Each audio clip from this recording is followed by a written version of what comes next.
E logo depois de o presidente do Supremo Tribunal Federal, Luiz Fux, manifestar preocupação com as manifestações do dia 7 de setembro, o presidente Jair Bolsonaro disse que o Brasil está em paz e que ninguém precisa temer os atos marcados para o Dia da Independência.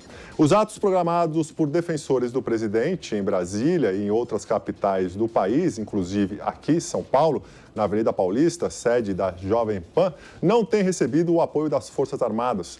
O teor político que tem sido dado para as manifestações, inclusive com ameaças de invasão e depredação ao prédio do Supremo Tribunal Federal em Brasília e de interdições de rodovias, é motivo de preocupação dentro dos quartéis. Aqui no estado de São Paulo, a Polícia Militar informou que vai acompanhar as manifestações e fazer revistas pessoais no público dos atos. Como isso será feito, a polícia ainda não divulgou, já que é muito difícil revistar tanta gente num lugar só. E será proibido o porte de arma de fogo, armas brancas, bastões, fogos de artifício, drones e outros itens que possam causar danos a outras pessoas. E durante um evento na manhã de hoje, no sul da Bahia, o presidente Jair Bolsonaro afirmou que os atos marcados para 7 de setembro, Dia da Independência, vão dar um ultimato do povo. Vamos ouvir o que ele disse. Essas uma ou duas pessoas têm que entender o seu lugar. E o recado de vocês, povo brasileiro, nas ruas, na próxima terça-feira, dia 7, será o ultimato para essas duas pessoas. Curvem-se à Constituição, respeitem a nossa liberdade. Entendam que vocês dois estão no caminho errado. Porque sempre dá tempo para se redimir. Nós não precisamos sair das 4 linhas da Constituição. Ali temos tudo o que precisamos. Mas, se alguém quiser jogar fora dessas 4 linhas, nós mostraremos que poderemos fazer também.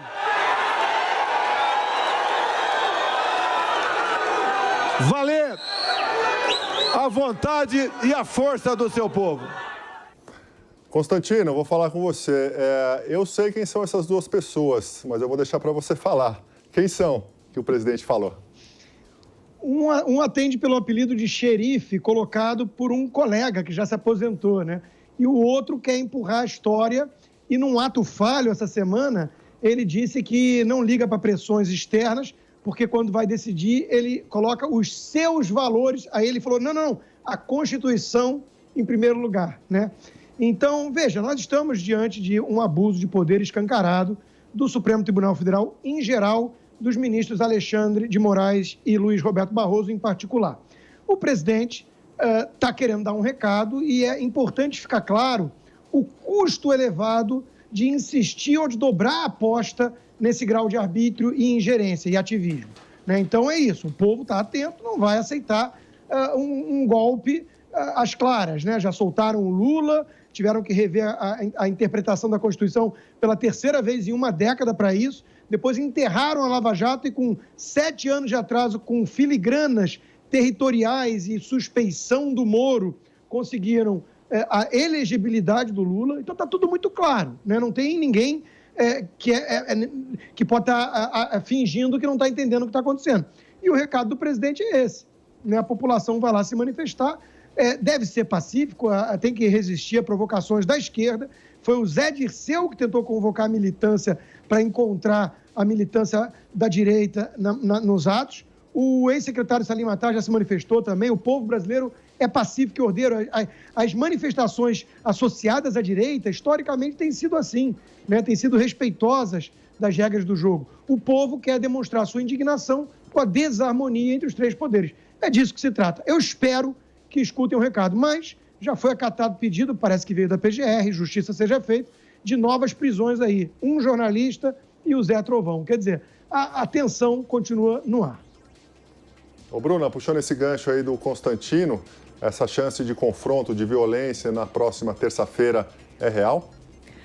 Olha, ela é real se a gente considerar que essa é a prática típica dos movimentos de esquerda que têm se organizado e ido para as ruas. Eu já falei muitas vezes deles aqui, trata-se dos antifas, né? Eles se autodenominam antifascistas, mas na verdade eles têm práticas e um discurso totalitário que na verdade são, digamos assim, aquela infantaria, aquele exército infanto-juvenil, ali, aqui é mais juvenil, né, os que saem na rua, que trabalham justamente para os interesses da esquerda.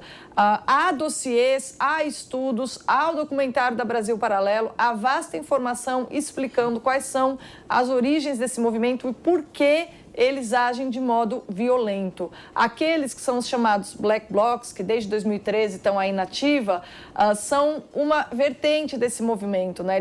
Eles são grupos, muitos grupos, a gente tem uma série de grupos e os Black Blocs são aqueles que vêm para realmente espalhar o caos e produzir depredação do patrimônio. Recentemente, a gente teve incêndios de estátuas, né, pertencentes aí ao patrimônio histórico-cultural do Brasil, e ambos esses atentados aí ao patrimônio histórico brasileiro foram assumidos por grupos com o apoio de uma série de deputados aí ligados ao PSOL, que são aqueles que orientam todas as táticas e têm vínculo direto com esses grupos no sentido de os apoiarem e os endossarem.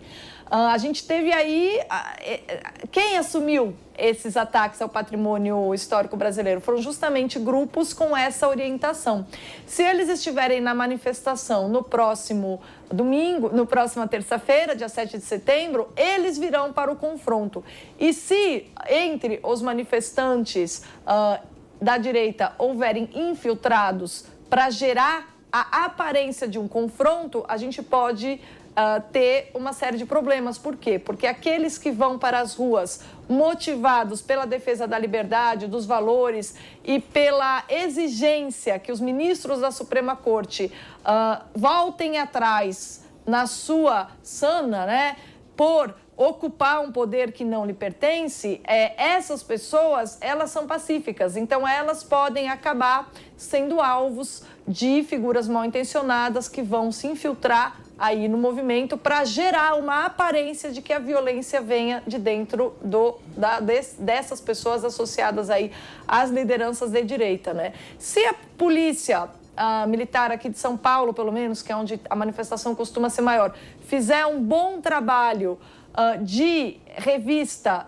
levando em conta as marcas típicas dessas figuras ligadas aos movimentos antifascistas, porque é possível identificá-los mesmo quando eles se fantasiam de verde e amarelo, a gente pode evitar que os confrontos de fato ocorram.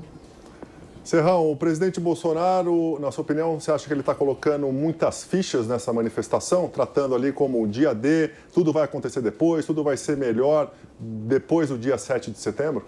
A aposta não é só do presidente Bolsonaro. Todo mundo que vai participar dessa manifestação está colocando grandes fichas nela. Então vamos aguardar. O objetivo, claro, é fazer pressão legítima em favor de mudanças estruturais, reformas e também para um enquadramento imediato do ponto de vista do direito e da ordem daqueles que estão abusando da autoridade e afrontando a institucionalidade. Esse é o objetivo principal de quem vai para a rua no 7 de setembro. Agora, grupos que vão para a rua promover terrorismo urbano e ações violentas não podem ser chamados de antifas.